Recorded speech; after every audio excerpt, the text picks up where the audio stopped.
안녕하세요. 성공예감 이대호입니다.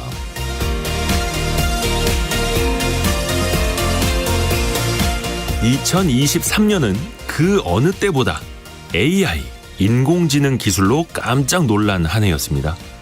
작년 이맘때 즈음 세상에 공개된 챗 GPT 3.0. 이제는 3.5 버전을 거쳐서 4.0이 쓰이고 있고요. 나날이 진화된 기술을 펼쳐내고 있습니다. 말과 글을 생성하는 AI 서비스가 경쟁적으로 우후죽순 쏟아지고 있고요. 그림을 그려주는, 작곡을 해주는, 영상을 만들어주는, PPT 발표 자료와 엑셀 양식, 심지어 컴퓨터 코딩을 대신 만들어주는 AI도 이미 일상 깊숙이 들어와 있습니다. 딱 1년 전까지만 해도 그건 먼 미래 일이겠지라고 치부되던 것들입니다. AI를 얼마나 잘 활용하느냐가 업무 능력 중 하나가 되고 있고요. AI로 인해서 일자리가 대체되는 일도 이미 벌어지고 있습니다. 기술의 발전은 퇴보한 적이 없죠. 그래서 미래가 더더욱 기대되면서도 두렵기까지 합니다. 2024년에는 인공지능 기술 앞에 또 얼마나 놀라게 될까요? 과연 우리는 놀랄 준비가 되어 있을까요? 눈부신 기술 발전에 대응할 준비가 되어 있을까요? AI와 함께 살아갈 준비가 되어 있을까요? 성공예감 이대호입니다. 시작합니다.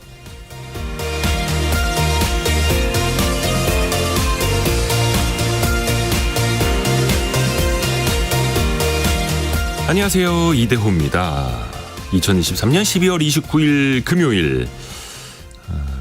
힘차게 시작을 해야죠. 그런데 조금 우려가 드는 게 이 AI 시대에서 우리는 어떻게 살아갈 것인가. 이게 내일 저희 주말판 별책 부록에서도 이야기가 이어집니다.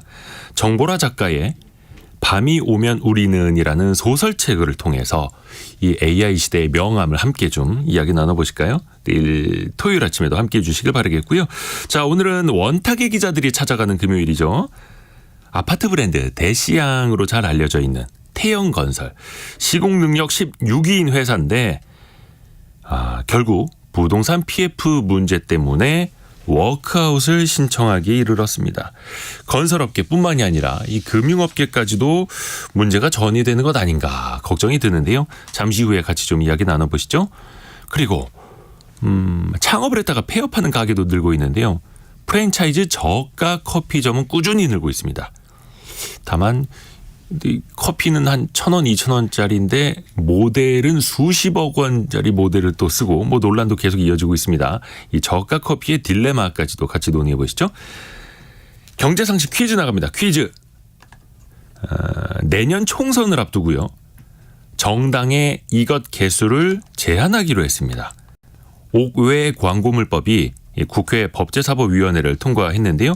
이 본회의까지 통과가 되면은 앞으로는 면동 행정 면적에 따라서 2개 이내로만 내걸 수 있다라는 겁니다. 다만 예외 규정도 있습니다. 행정구역 면적이 100제곱킬로미터 이상일 경우에는 1개를 더 내걸 수 있다라는 겁니다. 그러니까 의원님들이 하나라도 더 내걸고 싶다라는 뜻인데 아마 여러분이 대로변이나 길가에나 아니면 교차로 이런 데서 아마 많이 보실 겁니다. 정치인들이 내거는 홍보성 이것 3글자로 보내주시면 됩니다. 이게 영어로는 플랜카드 이렇게 부르기도 하는데 요 3글자로 정답을 맞춰주시면 됩니다. 짧은 문자 50원, 긴 문자 100원이 드는 샵 9730 문자 메시지로 보내주시면 되고요. KBS 콩도 좋습니다. 유튜브를 통해서도 저희 스튜디오 함께 하실 수 있고요. 추첨을 통해서 저희가 선물도 보내드립니다. 성공예감 이대호입니다. 자주 검색하시면 성공이 가까워집니다.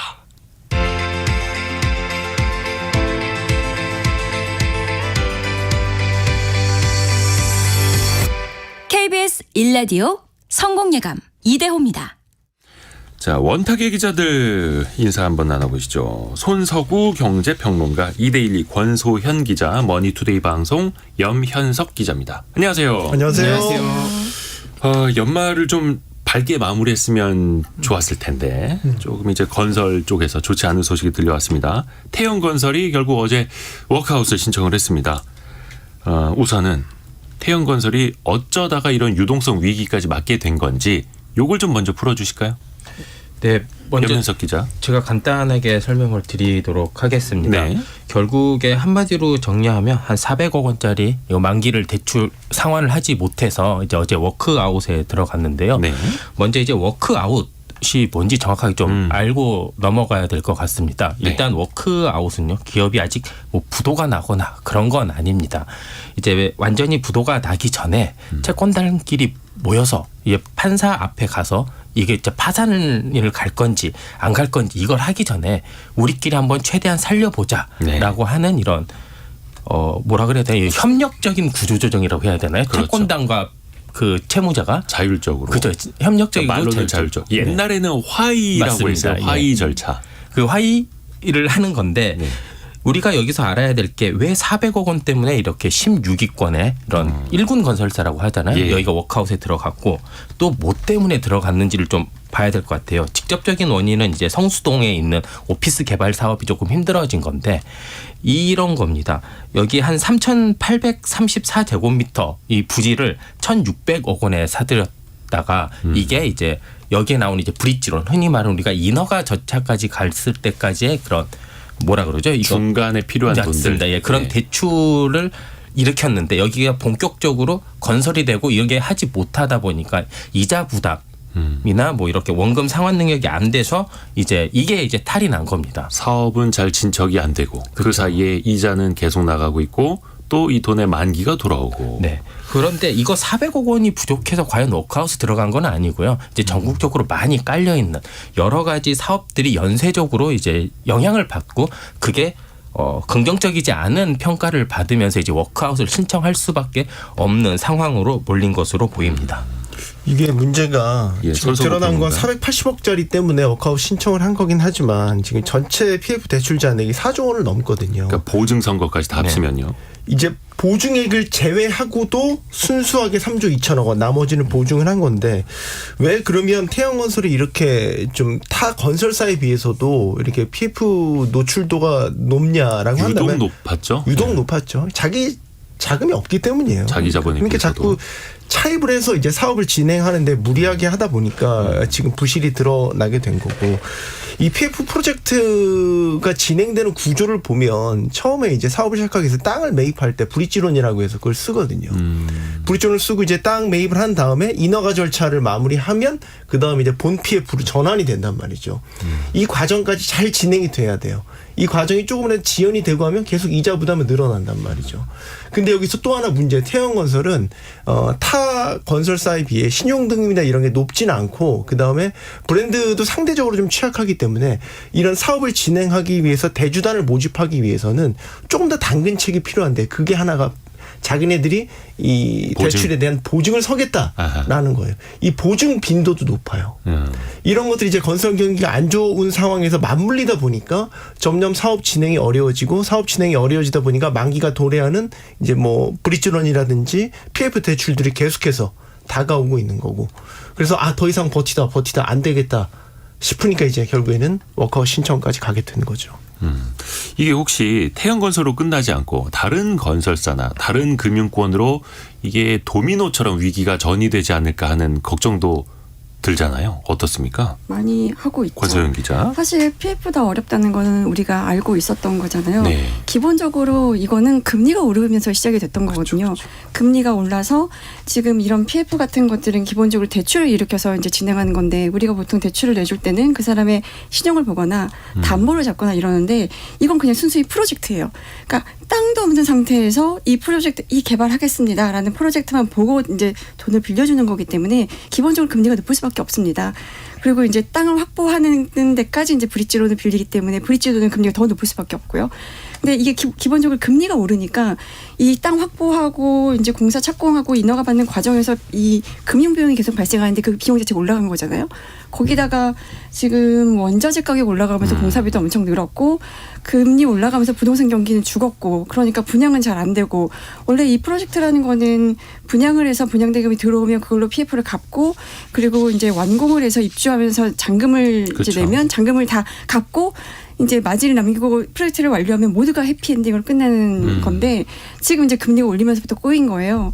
그래서 정부가 그때 이제 뭐 작년 10월쯤이었죠. 레고랜드 한번 터지면서 한번 네. 충격을 받았고 그 이후에 이제 제 기억으로는 이 PF 대출을 유동한 ABCP 금리가 뭐 A등급인데도 뭐 20%까지 오르고 이랬었어요. 이제 아주 잠깐이긴 하지만 그래서 그때 정부가 뭐 유동성 공급하고 급한 불 끄고 뭐 이 이후에도 PF가 약간 진정이 안 돼서 대주단 협약을 가동하면서 좀 어찌 보면 약간 눌러놨던 것도 있었거든요. 그러니까 대주단들한테 PF 요거 부동산 경기가 좀 살아날 때까지는 잠깐만 너희들이 이자도 좀 유예를 해주고 만기가 돌아오면 연장도 좀 해줘라 이렇게 해서 이제 억지로 여기까지 끌고 왔던 건데. 그러니까 먼저 우산을 뺏지 마라. 그렇죠. 근데 이게 사실 부동산 경기라는 게 사이클을 보면 한 10년 걸려요.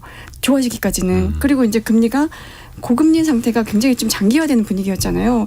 그런 와중에서 제가 최근에 이 PF 시장이 진짜 어렵구나라고 느낀 것 중에 하나가 그 청담동에 네. 그 청담동 사실 굉장히 노른저의 땅이잖아요. 거기에 이제 호텔 부지를 개발하는 그 프로젝트 파이낸싱이 있었는데 그 PF의 대주단 중에 하나가 새마을금고였거든요. 여기가 만기 연장 거부를 한 거예요. 그래서 이게 무산될 위기에 놓여 있다가 간신히 이제 대주단 협약 때문에 이제 살아난 게 경우가 있었는데 다들 청담동에서의 프로젝트도 이렇게 되면 지금 지방에 이 되게 사업성이 좀 낮고 개발해도 분양이 될지 모르겠는 이런 사업장은 어떻게 되는 거야? 라는 생각을 좀 굉장히 많이 했었거든요. 그런 상황이니까 사실 이제 태형건설의 특수성이 좀 있긴 하죠. 뭐 자체 사업 비중이 높았고 뭐 자기 자본 대비 PF 대출 비중도 건설사 중에서 가장 높았고 부채 비율도 마찬가지였고 뭐 이런데 그 외에 뭐 일본 건설사들도 지금 신용등급 하향 조정되는 곳들도 많고 당장 뭐 이제 실명을 걸어놓으면 좀 그렇긴 하지만 K건설사, 뭐 S건설사 이런 데들은 여기도 지금 유동성 위기 곧 온다. 거기다가 지금 또 한 가지가 정부에서 대주단 협약을 가동해서 좀 눌러놨던 게 최근에 스탠스가 좀 많이 바뀌었던 것 같아요. 그러니까 이복희 원장이 계속 옥석 가리기라는 말을 굉장히 많이 했고 이 사업장 중에서 이제 조금씩 부실이 있는 데들은 구조조정해야 되는 거 아니냐라는 얘기가 나오고 있는 차에 태형건설이 터지니까 이제 정부가 다 나서서 다 같이 부실 터지지 않게 눌러줄 거야 이런 분위기 이제 바뀌었구나라는 생각을 좀 하는 거죠. 그러게요. 그래서 이제 어제도 금융위원회가 발표한 자료들을 보면 건설사별로 부채 비율 뭐 순위 상위 한 5개 정도 언급을 하고 PF 어떤 보증 규모가 큰 다른 건설사들도 조금 언급이 돼 있었는데 그래도 태형건설하고 격차는 많이 나더라고요. 태형건설이 원체 이제 압도적으로 많았고 그래서 정부도 이게 위험성이 많이 전이될 가능성은 없다. 이게 큰 문제로 이어질 게 아니라 진화될 수 있다. 이렇게 또 시장을 좀 안심시키고 있고요. 근데 뭐 어쨌든 그 금융당국의 메시지는 그 자체는 이해는 되는데 네. 고지고대로 또 받아들이기는 힘든 게 이게 건설사들만의 문제가 아닐 수도 있어요. 그렇죠. 지금 박호범님이 은행들도 코 꿰겨 그렇죠. 결국은 네. 공적 자금 투입되지 않겠느냐라고 보내주셨는데 은행은 그나마 낫죠. 그렇죠. 제2금융권이 지금 문제입니다. 특히 캐피탈사 같은 경우가 연체율이 엄청 높아졌었거든요. 이게 우리가 대주단이라고 표현을 합니다만 이게 용어가 좀 어렵죠. 그러니까 돈 빌려준 금융사들의 모임인데 예를 들어서 원태계 기자들 저까지 포함해서 지금 4명이 있는데 예를 들어서 성공예감이라는 프로젝트에 우리가 돈을 다 한 100억씩 빌려준 거예요. 그럼 이제 야 이거 어떻게 받을 거냐. 저쪽에서 한 50억 더 빌려주고 이자를 한 3년 유예해 주면은 갚을 수 있대. 그럼 우리 이거 100억 손실 처리를 해야 돼? 아니면 50억을 더 빌려주고 3년 기다려봐야 돼? 어떡하지? 이게 이제 대주단 회의죠. 그렇죠. 그렇죠. 은행들이 힘들어지는 거죠. 똑같이. 거기에 이제 하나 더 요구하는 게 있죠. 네. 계획서 가져와봐. 자구안. 그렇죠. 돈 어떻게 우리 돈까지 갚고 플러스 이자까지 낼 수 있을 정도의 계획안을 일단 가져와봐. 그렇죠. 그거죠. 이제 앞으로 남아 있는 절차가 그래서 중요한 네. 거죠. 네네. 태형건설이랑 또 대주주들이 보여줘야 하는 것들도 있지 않습니까? 네. 그러니까 네, 말씀하세요. 예. 아까 그 절차 말씀하셔서 이게 뭐 단순히 뭐 1, 2주 안에 끝나는 절차가 아닙니다. 예. 앞으로 한 4월, 5월까지 내년 거기까지 쭉 일정이 기본적으로 나와 있거든요. 그렇기 때문에 그 사이에 어떤 일이 있을지도 모르고 사실 여기에서 보면 약정 체결한 그 날짜가 5월 11일로 지금 나와 있어요. 5월 11일로 나와 있으면 총선 다음이잖아요. 또 어떻게 이 사이에 또 바뀔지는 또 모르는 겁니다. 이거는. 그렇죠. 그래서 이제 계획서를 내고 그것을 이렇게 실행합시다 하는 데까지만 해도 몇 달이 걸리는 거고. 6개월 정도 걸리는 겁니다. 지금. 그렇습니다. 그러면은 또 당연히 그 과정에서 대주주들이 사재를 출연하라. 채권단이 압박을 하겠죠. 압박을 하겠죠. 이제 알짜 자산들 매각해서 돈 마련해라. 뭐 사제 출연해서 너네들 희생하는 모습 보여줘라. 이제 보통 채권단이 이제 워커아웃 심사를 할 때 이런 것들을 다 그 대주주 오너들에게 이제 요구를 하기 때문에 그게 어느 정도 강도일 것이냐라고 보는 것도 문제, 그러니까 앞으로 이제 얘기해야 될 핵심 포인트가 되겠고. 그래서 이제 우량자산 매각 이런 얘기가 나오니까 네. 태영그룹이 소유하고 있는 우량자산이라는 게 이제 탁 꼽을 수 있는 게 SBS지 않습니까? 그렇죠. 뭐 다른 이제 뭐 환경 쪽이라든지 건설 쪽 자회사들 몇 군데 이제 판다라는 네. 계획은 내놨는데 가장 국민들한테 많이 눈에 띄는 게 이제 SBS일 수밖에 없으니까요. 그렇죠. 상장사고 또 시가총액도 보면 이제 5,800억 이렇게 되니까 정말로 이 자금 위기 유동성 마련이 시급한 상황이다라고 채권단이 판단을 해서 아 이거 강도 높게 구조 조정을 해야 되겠는데라고 한다면 아 정말로 SBS의 매각을 제한할 수도 있겠죠. 근데 이제 어제 바로 SBS 측에서 입장을 내놨지 않습니까? 네.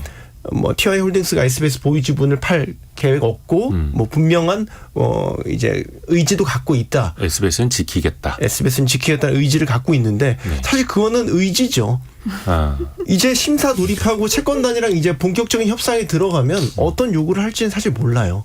그렇기 때문에 이거는 뭐 지금 SBS 그렇게 입장을 밝혔다고 해서 꼭 그렇게 된다 이렇게 볼 수는 없는 거고. 그렇죠. 이거는 나중에 이제 채권단하고 협약 과정에서 네. 아, 저 다른 걸로는 안 됩니다. 이것까지 내놓으세요 하면은 어쩔 수 없이 또 내놔야 될 수도 있겠고. 네. 저는 이제 걱정은 이제 그 분양 신청하신 분들 그분들이 이제 사실 좀 걱정이 돼요. 수분양자들이라고 거의 2만 하잖아요. 명에 달하더라고요. 네.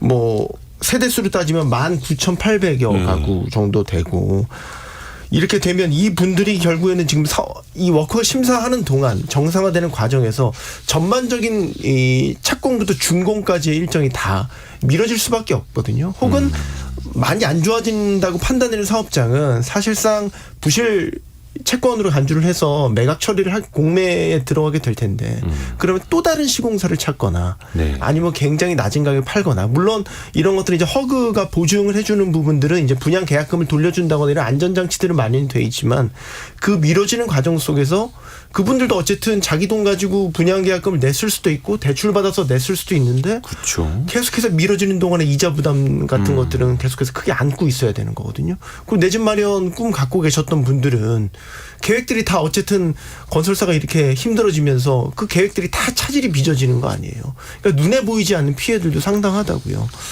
그래서 정부에서도 그 주택보증공사 통해서 여기서 보증을 좀 해놓고 다른 데서 돈을 빌려서 계속 진행할 수 있는 프로젝트는 이어질 수 있게끔 거의 분양받은 가구만 뭐 2만 명에 달하니까 그래서 이게 진행이 돼야 할 프로젝트 아니면 빨리 이거는 끝내버려야 할 것 아니면 어떤 거는 시공사만 바꾸면 될 것 이걸 이제 가리겠다라는 거죠. 물론 그 사이에서 불확실성은 좀 있겠습니다만 지금 정부도 그래서 발빠르게 움직이고 있고 이제 대통령실 쪽에서 나오는 멘트들을 보면은 은행에 돈이 많다.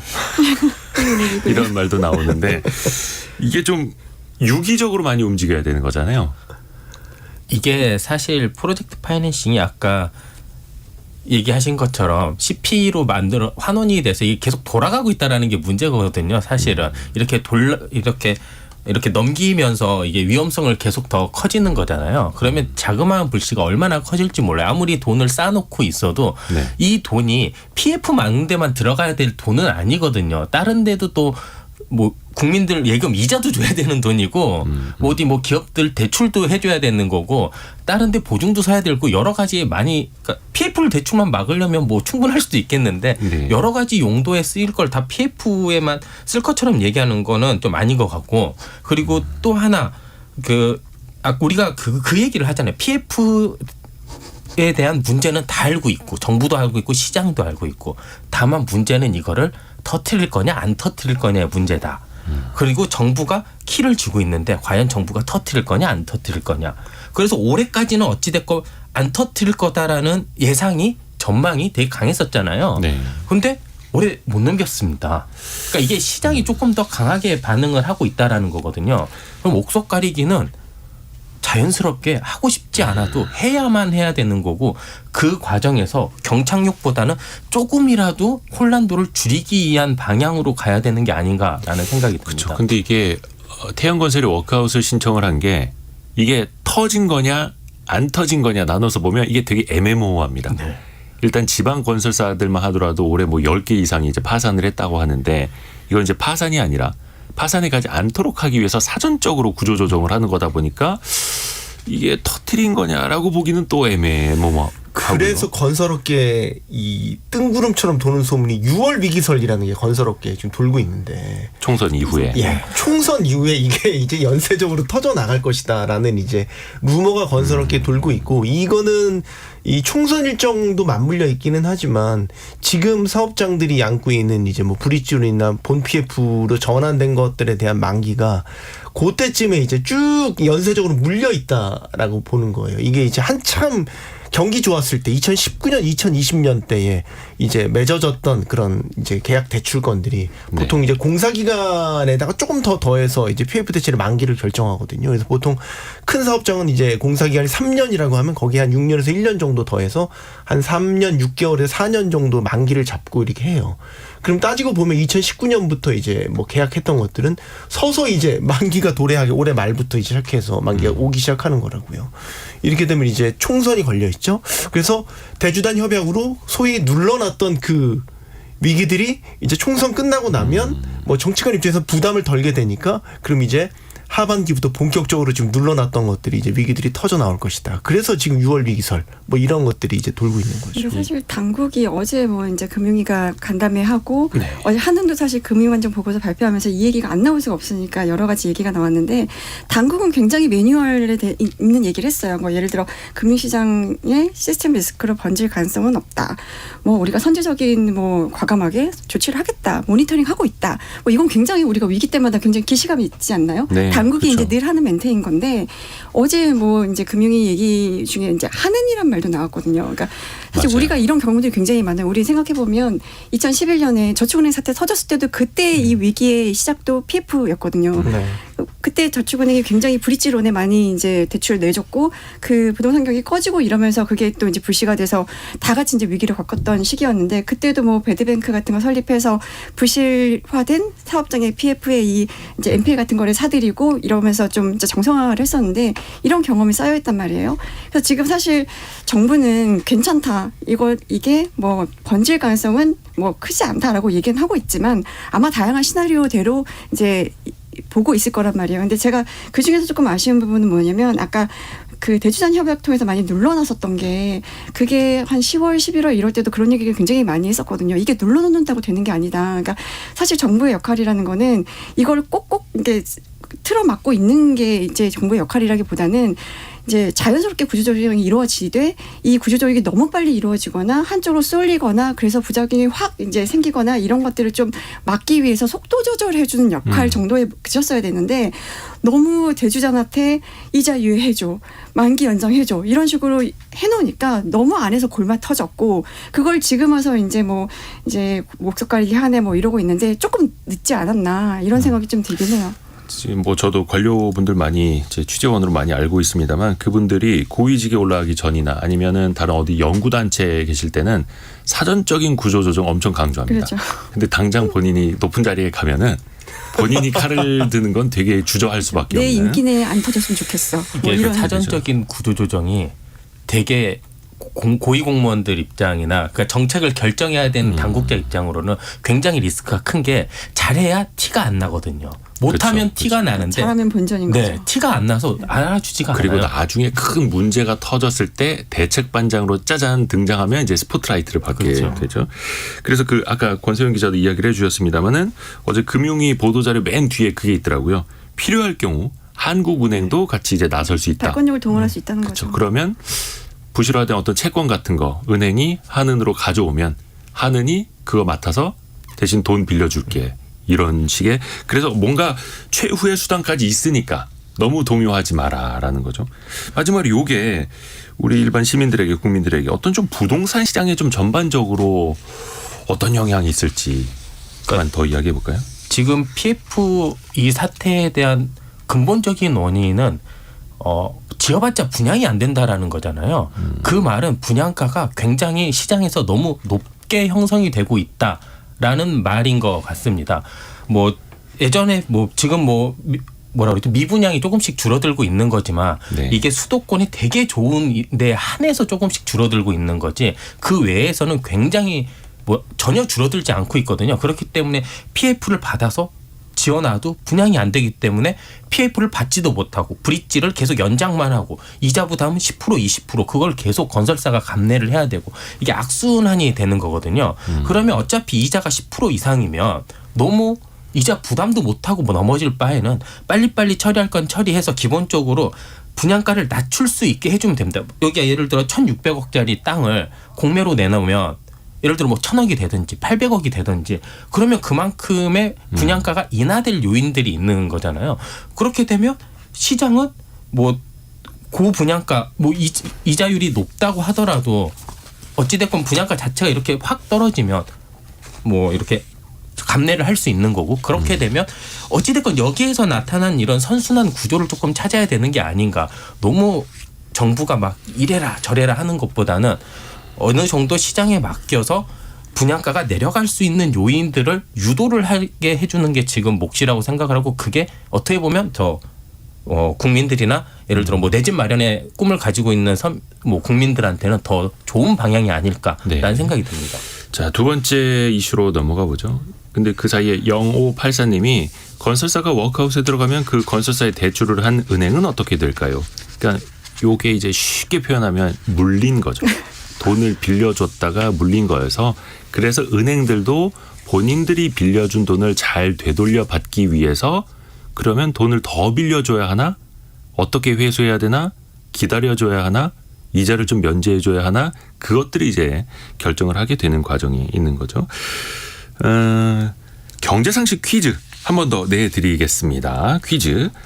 선거철 다가올수록 정치권에서 이거 한 장이라도 더 내걸려고 엄청 노력들을 하죠. 교차로나 어디 뭐 대로변에 많이들 이거 내겁니다. 그런데 나중에는 이게 또 쓰레기가 되죠. 뭐 우산이나 손가방, 장바구니 등등으로 재활용하는 것도 좀 있기는 한데 그래도 이게 환경에 안 좋은 영향을 끼칠 수밖에 없습니다. 그래서 기존에는 무제한으로 내걸 수 있었던 이것을 비판 여론이 커지니까 그래서 정치권에서도 이제는 조금 개수를 제한하겠다 이렇게 나섰는데요. 8178님이 강력한 힌트이자 사연을 보내주셨습니다. 8178님. 제 이름이 현수라서 더 친근감이 있습니다. 라고. 이현수님이신지 뭐 박현수님이신지는 모르겠습니다만 현수님 가시는 길을 막지 마라. 네. 자, 짧은 문자 50원, 긴 문자 100원 드는 샵 9730이나 KBS 콩으로 보내주시면 됩니다. 오늘의 움직임에 주목하고 세상의 흐름을 놓치지 않습니다. 여러분의 내일을 응원하며 성공의 열쇠를 함께 찾아갑니다. 성공예감 이대호입니다. 어제였었나요? 그 커피 전문점 수가 치킨집보다 더 많아졌다. 이 이야기 전달해 드렸었는데 아니 왜 이렇게 카페 창업이 많아지는 겁니까? 저희 집 앞에 지식산업센터가 이제 완공이 돼서 입주를 시작했는데 한동안 상가가 비어 있었어요. 근데 이제 하나둘씩 입점을 하더라고요. 그 1층에. 근데 제일 먼저 생긴 데가 부동산 중개업소. 그리고 그 다음에 생긴 게 카페인데 지금은 비어 있는 곳이 여전히 많긴 한데 중개업소, 카페, 중개업소, 카페 이렇게 이제 생겼더라고요. 근데 그 카페 중에 두 군데 다 이제 저가 커피 브랜드이긴 한데 한국인들이 아무리 커피를 많이 마셔도 저렇게 한 집 건너 한 집 카페가 들어오면 장사가 될까 싶기도 한데 또 한편으로는 저희 집 근방이 한 600m 내에 스타벅스가 3개가 있어요. 근데 이제 뭐 가끔 이제 일하러 가잖아요. 꽉 차 있어요. 자리가 없을 때가 굉장히 많아요. 그게 점심 먹고 커피 마신 타임이 아니더라도 그래서 이 정도면 우리나라는 커피 공화국이다라고 말을 할 수가 있을 것 같은데 실제로 네. 통계를 보면 커피 전문점 매장이 8월 기준으로 보면 9만 6천여 개 정도니까 이제 이 정도면 곧 10만 개 넘을 것 같다는 생각이 좀 들기는 해요. 근데 이 커피집이 이렇게 왜 이렇게 우후죽순 생겼나 이렇게 생각을 해보면 일단 이게 한 1억 원 정도만 가지고도 이제 창업이 가능한 창업할 때 그쵸. 비교적 약간 이제 문턱이 낮은 거죠. 그리고 가맹비가 그렇게 높지 않다라는 점 그리고 이게 일반 음식점에 비하면 마진이 좀 높다라는 생각에 창업들을 좀 많이 하는 것 같아요. 실제로 14개 외식업종 중에서 카페 창업 예상 평균 비용 보니까 한 1억 400만 원 정도거든요. 한 12회 정도 되는 거니까 뭐 문턱이 좀 낮은 건 맞는 것 같고요. 기본적으로 커피 소비도 많은 것 같습니다. 올해 한국인의 연간 커피 소비량 보니까 성인 한 명당 400여 잔이에요. 그러면 매일 막 2잔 마시는 분도 계신다는 건데 이게 전 세계 평균 커피 소비량이 152잔 정도거든요. 우리나라 사람도 굉장히 커피 많이 마시는 거 맞고요. 근데 문제는 이제 갈수록 경쟁이 치열해지니까 카페 운영도 이제 만만치 않은 상황이 되어가고 있는 거고, 그러면서 이제 생기는 곳만큼 문 닫는 것도 많아지는 거죠. 그래서 올 들어 11월까지 커피 전문점 폐업 수를 보니까 11,450개, 그리고 창업 숫자는 12,083개. 거의 비슷해요. 문 닫는 곳만큼 또 생기고 뭐 이러는 분위기인데, 이게 10년 전이랑 좀 비교를 해보면 새로 생긴 카페 수는 45% 늘었거든요. 근데 폐업한 카페 수는 181% 급증했습니다. 그러니까 이게 사실 경쟁이 치열해지고 이제 막상 카페를 열었는데 마진도 안 나오고 또 옆에 또 카페 하나 생기고 이러면 또 손님 뺏기고 이러면서 약간 현실을 좀 자각하고 폐업하는 경우들이 힘들죠. 많은 것 같은데, 실제로 평균 영업하는 기간이 3년 2개월 정도밖에 안 된다고 하더라고요.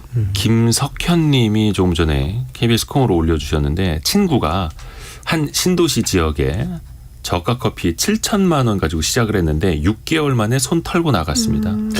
알바 구하기도 힘들고 주말도 없이 일해도 남는 게 거의 없다네요. 그러니까 저가 커피라는 건 정말 박리담회로 많이 팔아야 된다라는 거잖아요. 그만큼 힘도 들고 또 이게 경쟁도 치열할 수밖에 없고, 그래서 출점 제한 같은 조치를 좀 해야 하는 것 아니냐, 이런 이야기도 좀 일각에서 나오더라고요. 그 출점 제한이란 게 아마 한 10년 전쯤에 생긴 걸까요? 그때 그 뭐죠, 중소적합업종 이렇게 예. 막 하면서 빵집 예. 같은 거는 이제 출점 제한이 조금 생겼습니다. 그때 아마 카페도 같이 생겼다가 금방 없어진 걸로 알고 카페 같은 있거든요. 경우에는 2년 만에 폐지. 네. 출점 제한이 있다 2년 만에 폐지가 된. 그러면 우리가 지금까지 출점 제한이 유지되고 있는 빵집과 유지가 안 되고 있는 카페를 조금 비교를 좀 해볼 필요는 있을 것 같은데요. 뭐 숫자로 정확하게 말씀드리는 것보다는 우리가 느낌적으로 보더라도 빵집 같은 경우에는 최근에 뭐 파리바게트니 뭐 뚜레쥬리니 여러 이런 브랜드들이 있잖아요. 그 사이에 개인 카페, 개인 베이커리도 굉장히 많이 활성화가 되어 있습니다. 저희 동네 같은 경우만 하더라도 파리바게트 2개, 뚜레쥬르가 한 2개 정도가 이렇게 있는데 그 사이에 개인 베이커리들이 조금 있는데 이게 장사가 굉장히 잘 됩니다. 네. 어디 프로그램에 나가서 막 우승도 한 경력도 있고 해서 막 줄 서서 먹기도 하고 그렇거든요. 그런 거에 비해서 카페 같은 경우에는 아까 정말 말씀하신 것처럼 정말 너무 빽빽하게 있다 보니까 개인이 하는 카페도 있고 여러 가지 뭐 브랜드 카페도 있고 고급 뭐 카페도 있고 하는데 이게 너무 경쟁이 치열해지다 보고 가격이 예전에는 저가랑 고급이랑 또 차이가 엄청 많이 났었는데 요즘은 이게 또 많이 좁혀진 상황입니다. 사실 우리가 아메리카노만 먹는 게 아니잖아요. 그러니까 저가 커피라 하더라도 여러 음료들 나오면서 네. 뭐 4,000원, 5,000원짜리도 팔고요. 아메리카노만 쌉니다. 다른 건 별로 그 차이가 안 나요. 아메리카노만 뭐 1,900원 뭐 이런. 네. 심지어 베이커리 안에서 커피도 팔아요. 네. 그렇다 보면 사실 이게 저가 브랜드, 저가 커피의 경쟁력은 아메리카노만 있는 거지 다른 건 없는 거잖아요. 그럼 아메리카노가 미끼 상품이 돼야 되는데 앉아서 먹고 쉬고 일할 수 있는 여건도 안 되고 당연히 다른 거 마실 거면 뭐 스타벅스 가죠. 네. 근데 그래도 한국인들이 이 커피 사랑이 유별나기 때문에 네네네. 그래도 이제 어쨌든 시장 수요가 있다라고 판단을 하고 이제 카페 창업에 뛰어드는 분들이 이제 계속 많아지고 있는 건데, 이제 이 상황이 어디까지 왔냐? 저는 한계에 왔다고 생각이 드는 게. 그렇죠. 한계가 있을 수밖에 없죠. 네. 왜냐하면 두 집 영원한 성장은 건너 한 없죠. 집이다가 한 집 건너 한 집 또 이러면 목에 차지 않습니까? 언젠가. 어제 저희 우리 나눴던 아이템 중에서 예, 맞아요. 볶은 커피가 처음으로 성장률이 마이너스가 된 거 이제 어제 전해드린 바가 있었는데, 그 볶은 원두 커피가 커피. 보통 예. 카페에서 소비를 하는 거잖아요. 예. 근데 이제 고물가가 워낙 오래 지속되다 보니까 조금 이제 저가 커피를 지향하시는 분들은 결국 이 볶은 커피에서도 탈피하는 거예요. 그래서 인스턴트 커피나 액상 커피 좀 더 저렴한 이쪽으로 또 이동하는 지금 흐름들이 나타나고 있는 거죠. 그러면은 아무리 저가 커피의 매력은 싼 건데 싼 거에 대한 매력도가 상대적으로 이제 떨어지고 가고 있다라고 보는 거죠. 이런 것들이 이제 최근에 어떤 저가 커피에 대한 위기를 거론하는 이유 중에 하나가 아닐까 싶어요. 그렇죠. 아무리 한국 사람들이 커피를 좋아한다 하더라도 하루에 뭐 석 잔, 넉 잔까지는 마실 수 있지만 10잔, 20잔 마실 수는 없는 거니까 한계는 분명히 오겠죠. 또 하나 좀 짚어보고 싶은 게 커피 브랜드들이 이제 아예 대놓고 우리는 저가 커피입니다. 저렴합니다라고 하면서도 광고 모델은 월드 클래스 광고 모델을 씁니다. 광고비만 뭐 수십억 원씩 쓴다고 하는데요. 이게 어떻게 가능한 걸지 이 구조는 어떻게 되는 걸까요? 지난해 메가커피 딱 손흥민 딱 붙었을 때 우와 막 이랬거든요. 손흥민 선수. 그 사실 양내 저가 커피라고 불리는 게 이제 메가커피하고 컴포즈 커피인데 손흥민으로 이제 치고 나가니까 컴포즈가 지난해는 이제 배우 정혜인을 모델로 기용을 했고 그게 조금 약하다고 생각했는지 올해 BTS B를 발탁을 해서 근데 이제 뭐 보도 나온 거 보면 뭐 B 모델료가 손흥민도 마찬가지였으니까 한 60억 원 정도 되는데 이제 뭐 여러 가지 광고 집행 비용까지 좀 포함된 그쵸, 거겠죠. 그쵸. 근데 그 중에 이제 뭐 한 20억 원 혹은 30억 원 정도는 본사에서 부담하고 나머지는 가맹점이 이제 20억 원, 30억 원을 부담하고 나머지는 본사가 부담하고 약간 이런 식으로 가맹점한테 좀 전가를 하는 게 이제 논란이 좀 됐었죠. 다 본사에서만 부담하는 게 아니라 그쵸. 가맹점주들에게도 객출. 그렇죠. 네. 그러니까 컴포즈 커피 같은 경우에는 가맹점 점포당 월 72,000원씩 12개월간 총 86만 원을 부담해야 되는 상황이 된 거예요. 그렇게 거기에다 이제 매장에 이제 광고 이 판 붙일 때 스티커 비용을 또 한 2-30만 원 받았다고 하네요. 그렇게 되면 한 이 컴포즈 아메리카노가 한 1,500원 정도 하니까 이 비용 감당하려면 연 650잔을 더 팔아야 됩니다. 그러니까 가맹점주들은 사실 이 고가의 모델을 기용해서 이 커피가 더 잘 팔리는지는 확실하지 않은데 실제로 비용을 나가니까 거기에 대한 불만이 좀 있었고 이거를 뭐 가맹점주들이 뭐 이 모델을 기용하고 비용 분담하는 거에 찬성을 했다. 뭐 예를 들어 75% 이상 찬성을 했다라고 본사에서는 주장을 하긴 하지만 가맹점주들의 얘기는 좀 많이 다르더라고요.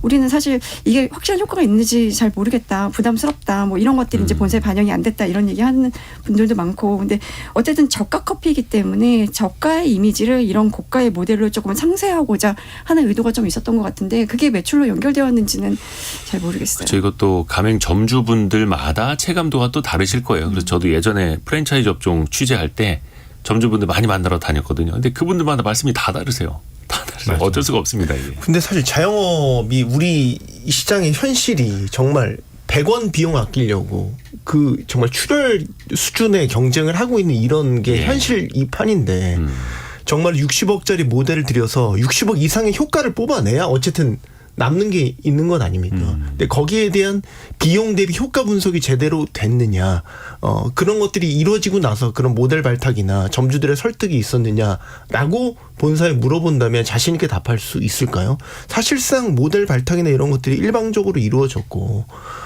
그리고 나서 결정하고 나서 그 다음에 이제 뭐 광고 뭐 동의를 받았다고는 하지만 결정하고 나서 얘기를 한 이런 부분들이 있기 때문에 점주들 입장에서 어쨌든 비용 부담이 좀 더 커진 거 그리고 나중에 소비자들 입장에서 결국 이게 우리 소비자 가격으로 전가되는 거 아니야? 이런 의구심을 품을 수밖에 없는 거죠. 그리고 그 커피가 지향하는 그 가치 자체가 저가잖아요. 네. 저가인데 60억짜리 모델을 쓴다. 물론 그 자체가 나쁘다고 볼 수는 없겠지만 전략이라고 볼 수는 있겠지만 본인들의 판단입니다만. 네, 본인들의 판단입니다만 기본적인 의심은 되는 거죠. 이게 과연 저가 전략에 맞는 모델 발탁이냐 이런 의심을 할 수 있는 거죠. 5010님이 우리 회사 근방에는 20m 안에 6, 7개의 카페가 있습니다. 여기 KBS 옆에도 마찬가지고요. 어디나 마찬가지입니다.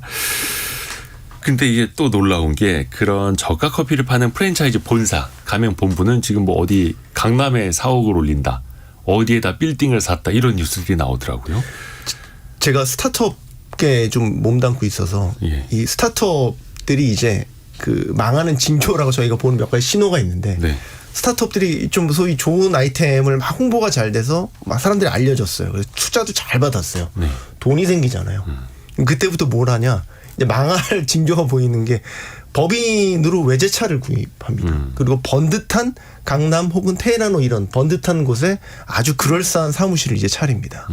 소위 이제 CEO 놀이라고 하는데 이런 것들을 하기 시작하면 그 회사가 망할 징조라고 저희가 뭐 반농담 반진심으로 이제 이런 얘기를 하거든요. 최근에 이런 식의 이제 논란이 됐던 본사 어떤 프랜차이즈 본사에 뭐 강남 한 노른자 땅 위에 본사를 짓는 행위 자체가 어떻게 보면 이제 외형 확장인 거잖아요. 항상 경영 사례에서 봤었을 때 무리한 외형 확장이 좋은 결과로 이어지는 결과가 별로 없었어요. 거의 없었고 항상 부작용들이 더 컸거든요. 그런 측면에서 요즘 경기도 안 좋다는데 그리고 이게 자영업이고 정말 천원 비용 싸움하는 이런 업계 현실에서 강남 노른자 땅 위에 본사를 짓는 게 과연 무슨 실익이 있을까라는 의문 여러 가지로 제기하네요. 의문을 다시 한번 제기합니다. 자, 오늘 저가 커피 이야기까지 같이 또 나눠봤고요. 앞서서는 뭐 태영건설의 워크아웃 주제로도 토론을 또 같이 해봤습니다. 손서구 경제평론가 이데일리 권소현 기자, 머니투데이 방송 염현석 기자였습니다. 한 해 동안 고생 많으셨습니다. 고맙습니다. 감사합니다. 감사합니다.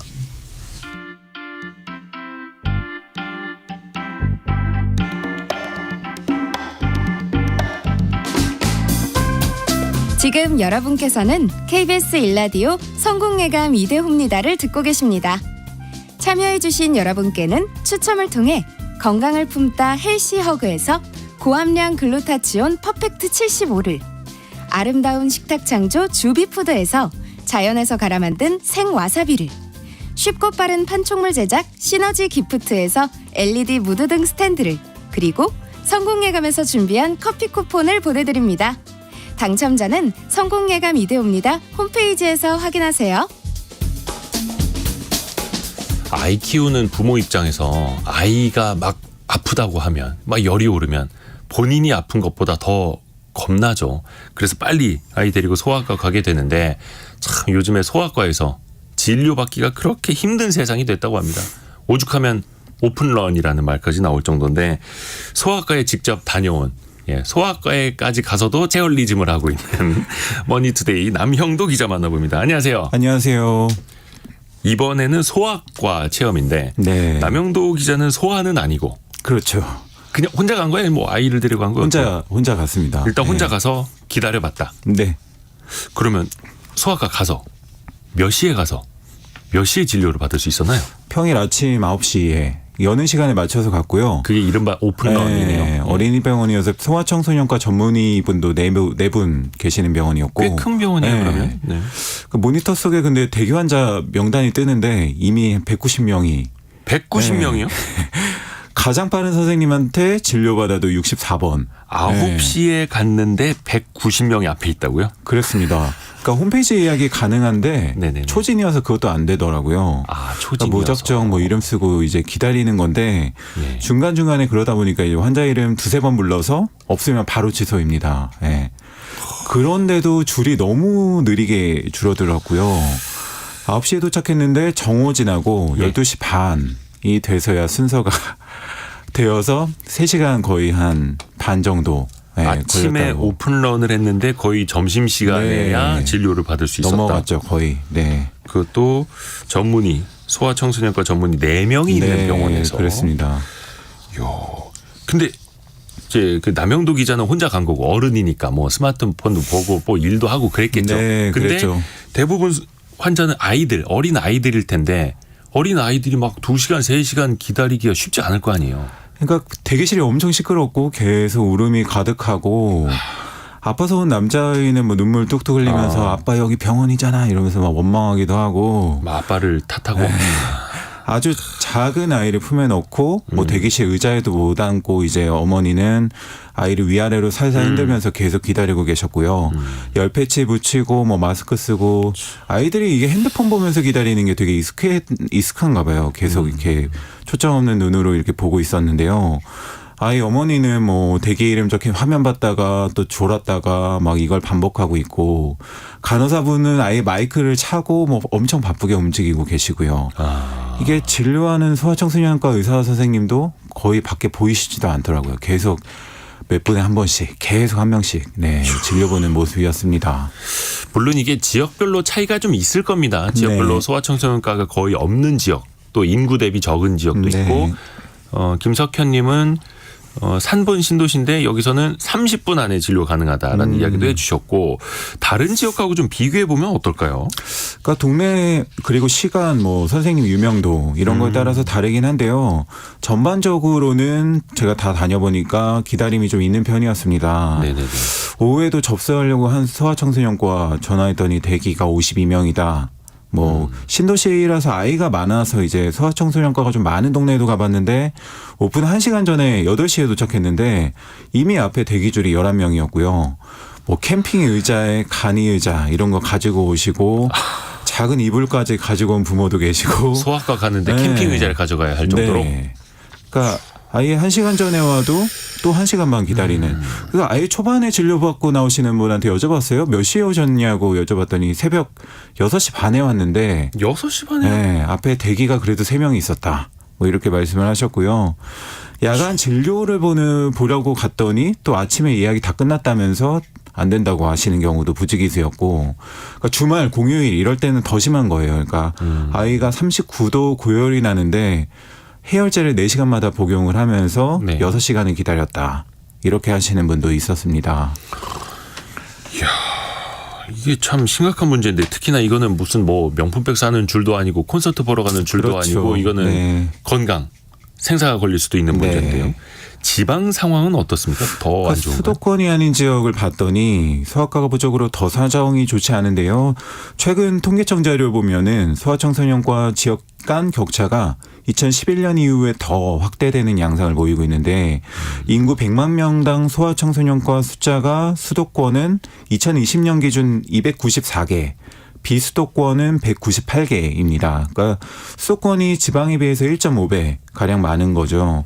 광주에 사는 한 아이 어머니는 새벽 6시부터 대기표를 뽑는데 새벽 3시에 가도 이미 앞에 8, 9명이 있었다. 그러니까 아픈 애 안고 가서 3시간씩 줄을 섰다가 다시 집에 왔다가 또다시 오전 8시 반에 가서 접수를 한다. 이렇게 말씀을 하셨죠. 이게 참 4705님이 부산시 사구 다대동입니다. 저희 동네는 있던 소아과도 문을 닫는데요. 네. 이해가 안 가요라고 이야기를 해주셨는데 이렇게 환자가 많으면 소아과가 돈을 많이 벌 것 같은데 그렇지도 않고 그렇죠. 이게 반복되는 원인은 뭘까요? 그러니까 내년 상반기 전공의 모집에서 네. 소아청소년과가 205명 정원에 53명이 지원을 했고요. 이게 전공별로 보면은 꼴찌입니다. 그러니까 소아과 전공의가 부족한 건데 필수 의료 이제 공백 현상이 심화되니까 보건복지부는 연 300억 원을 투입하기로 했지만 현장에서는 젊은 의사를 유인하기에는 그래도 부족하다. 이런 지적이 나오고 있습니다. 그러니까 뭐 수가도 상대적으로 그렇죠. 낮고 네, 저출산도 그렇고 수가도 그렇고 여러 가지로 이제 뭐 그 아이들 부모님들의 민원이라든지 이런 거에 시달리는 경우도 있고 여러 가지 원인이 좀 많이 꼽히고 있어요. 그래서 의사 이게 약간 지원을 할 때도 소아청소년과는 굉장히 좀 인기가 없는 과로 그렇죠. 되다 보고 네. 이게 악순환인데 요새 그 미리 예약을 할 수 있는 앱 같은 거 있지 않습니까? 네. 병원에 미리 예약할 수 있는 거 이거를 쓰면 좀 나아집니까? 어때요? 그러니까 어떤 병원은 전화했더니 아예 앱으로 예약하셨어요를 물어보더라고요. 아, 병원에서 먼저. 하고 알아. 아예 한 달에 보니까 1,000원 내면은 대기 현황을 다 볼 수 있고 어디가 적은지를 볼 수가 있으니까. 이게 또 한 달에 1,000원을 내야 되는 네, 거예요? 유료 앱입니다. 그러니까 대기 순서가 가까워질 때 갈 수 있는 장점이 있어요. 그러니까 아침 9시에 접수를 해봤는데 아예 초 단위로 시간을 알려주고요. 거의 뭐 유명 가수 콘서트 수강 시청할 때의 느낌이었는데 앱을 써도 순식간에 이제 마감이 돼서 대기를 해야 됐습니다. 근데 줄어드는 순서도 이제 다 제각각이어서 계속 앱을 이제 봐야 되는 좀 불편함 같은 건 있었고요. 네. 이게 어디 뭐 맛집 예약하는 것도 아니고 콘서트 예약하는 것도 아니고 필수 의료를 이런 식으로 우리가 해야 되나요? 그렇습니다. 네, 그런 현실이 됐습니다. 이제.